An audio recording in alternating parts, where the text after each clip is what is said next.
Are you looking for peace of mind at your doorstep? Look no further. With the Blink Video Doorbell, your home's entrance is always within your control. Check out the link in the video description to learn more and get your Blink Video Doorbell on Amazon. Your home is in your hands.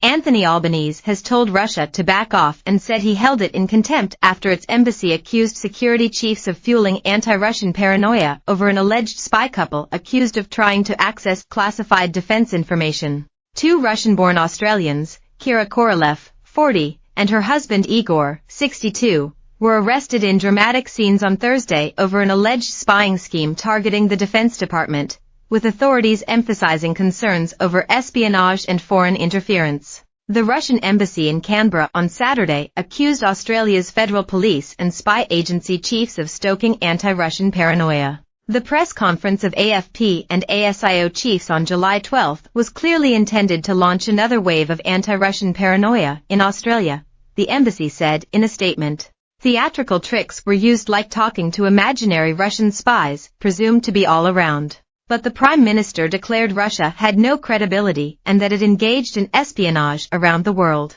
Russia can get the message, back off, Mr. Albanese said on Saturday. How about you get out of Ukraine and stop the illegal and immoral war that you're engaged in, and how about you try to stop interfering in domestic affairs of other sovereign nations? Russia is a country that has no respect for international law, and they should be regarded with contempt, which is what I have for them. The embassy has requested to be told about the situation and status of the arrested duo in writing, and will consider appropriate measures of consular assistance. Mr. Albanese said he continued to have faith in the screening processes of Australia's national security agencies. The threats to us are nimble, he said. They're constantly trying to find ways to engage and to damage our national interest, and that's why our agencies ensure that they are constantly monitoring their performance. The couple has been charged with 1 count each of preparing for an espionage offense, which carries a maximum penalty of 15 years imprisonment.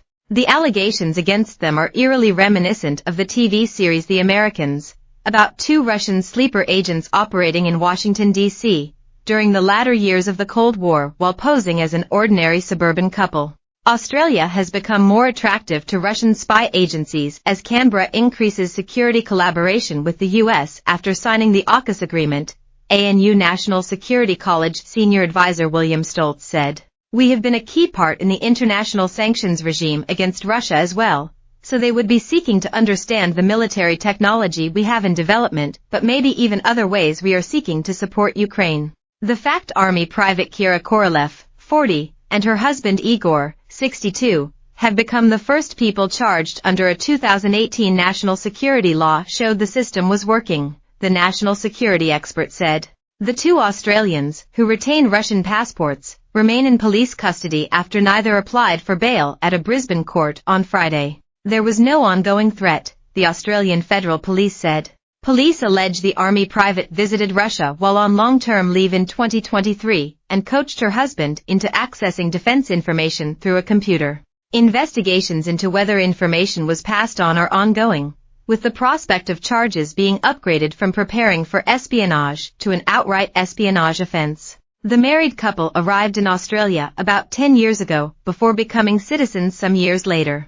Police are investigating whether their alleged links to Russia predate their arrival or they were allegedly turned after arriving in Australia. Dr. Stoltz said the pair would have been monitored for some time as there was a tendency within the intelligence community to let things run for a while to fully identify the network the target is connected with and what information they are trying to obtain. On Friday, ASIO Director General Mike Burgess revealed the pair had been Australian citizens since 2016 for the wife and 2020 for the husband. She had served in the Australian Army for several years as an information systems technician, he said. It is the first time espionage charges have been laid since federal laws were introduced in 2018.